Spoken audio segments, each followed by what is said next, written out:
We are back on MorningLine. Thanks for joining us. Nick Barris here with you. We're on the Plus. We're also streaming live right now on Facebook at newschannel5.com. Those calls and comments, stay tuned.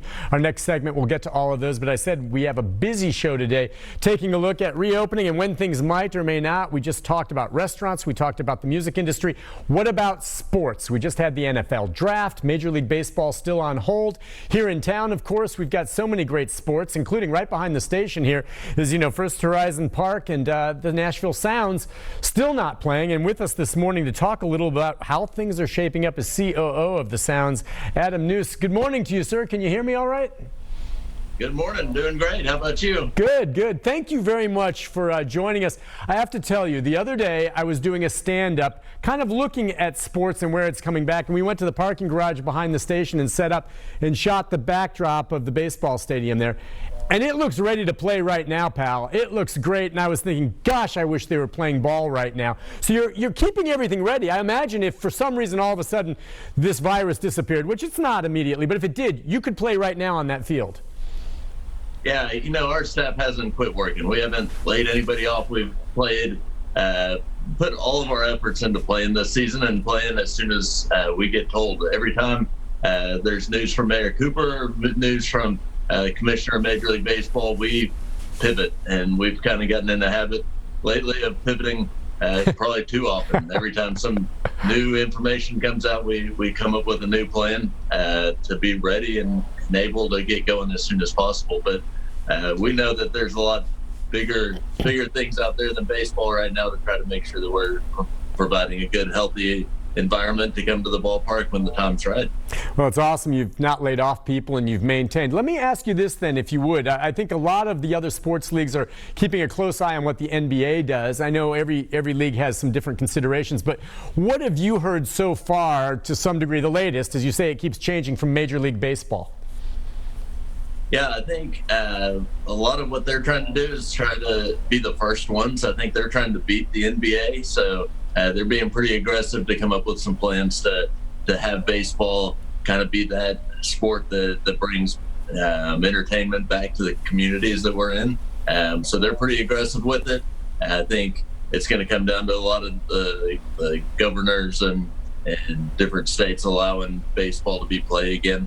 But I think they're going to be aggressive about it, and I think Mayor Cooper's plans of getting open in a timely manner, I think hopefully all the stars align and we can open up the ballpark and have a big 4th of July celebration and do some good things this year. Wow, how about that? Let me ask you then, is it your belief, and again, we've seen this set up where it'll be phases, and the fact is, as I was just talking about with our last guest, large venue events are really the last phase, it seems like, where you might have a lot of people. But do you consider the possibility for real that baseball could come back and at least initially maybe have games be played? And I know it's different with the Sounds in terms of TV contract, but you're on the radio. I mean, and not having fans in the stands. Is that a viable option? That's not our business model. Okay. Our business model is creating a fan experience and, Sure. and doing everything for our fans. So TV is not a big revenue generator for us. So we're a community asset where we try to bring people to the ballpark and have families and be that great community asset that people can use to just improve the quality of life. And that's what we're here for. So I think as soon as we're told that we can go ahead, we want to be that play that role of bringing the quality of life back to this community, and hopefully that opportunity comes for us. Adam, they say when we do come back eventually, there will be some type of new normal. Have the Sounds and yourself sat down to discuss what steps might be taken when fans are back allowed in? And I agree with you, especially minor league baseball. You're dependent on attendance, and that's understandable. So when that time comes, what kind of steps will you take, though, to ensure that it still is safe, even though you've been given the green light?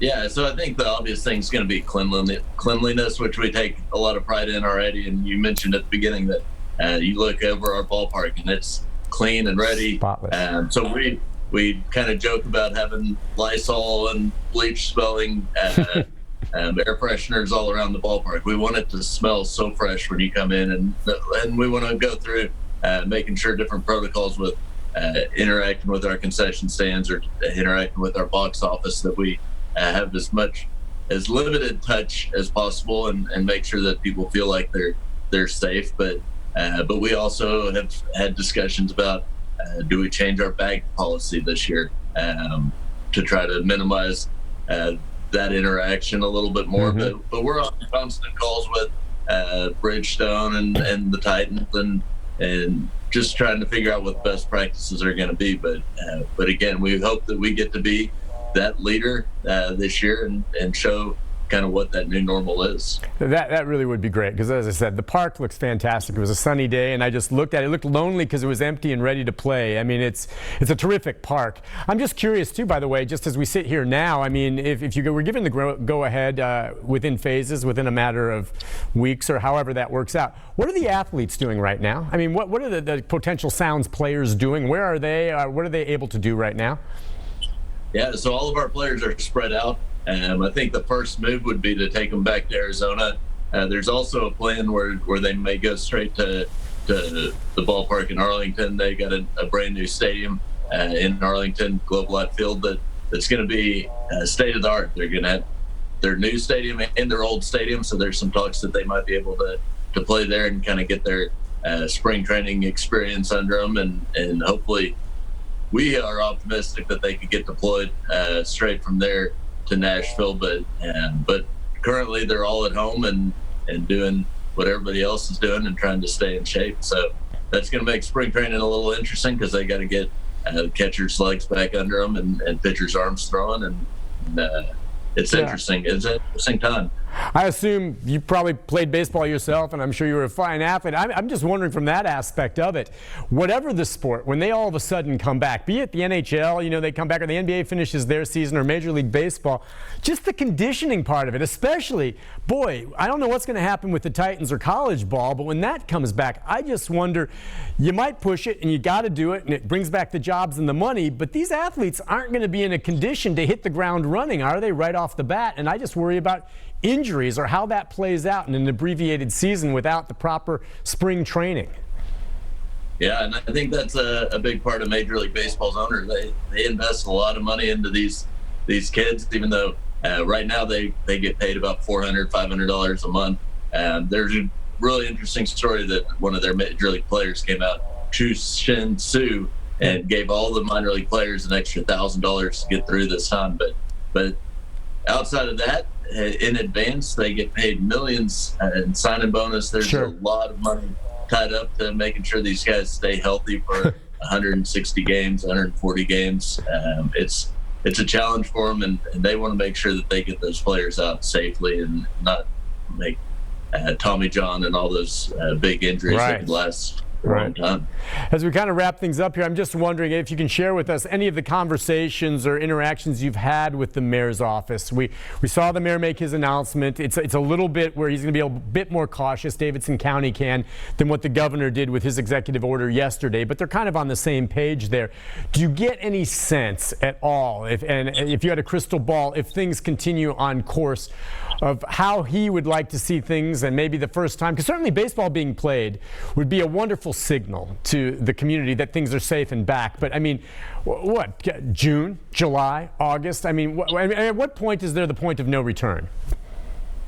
Yeah, and there's some conversation about maybe extending our season to help with making that a little easier. But we talk with mayor's office a lot. We're a part of the sports authority, so we have meetings once a month with everybody in all the different venues, and then the venues again have kind of broken off and having their own calls together to figure out what that looks like. But the conversations happening all the time, and again, we want to I think being an outside venue and being a little bit smaller of a venue, hopefully we're the ones that they use as kind of that test to bring it back and see how it works. But we want to be ready when that time comes, and if we get asked to go, we're ready to go.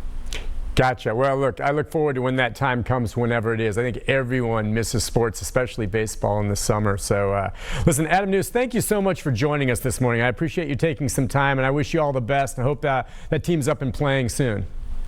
Yep, we do too. Looking forward to it, and thanks for having us on. Yeah, pleasure. Hopefully we'll talk again as things move forward. Again, that's Adam Nuse, COO of the Nashville Sounds, and really good of him to join us. Look, we'll take a break. I'll be back with more. We're going to talk about some of your phone calls and comments from our fine guests from this morning's show. A lot to discuss there. We'll be back, our final segment, right after this.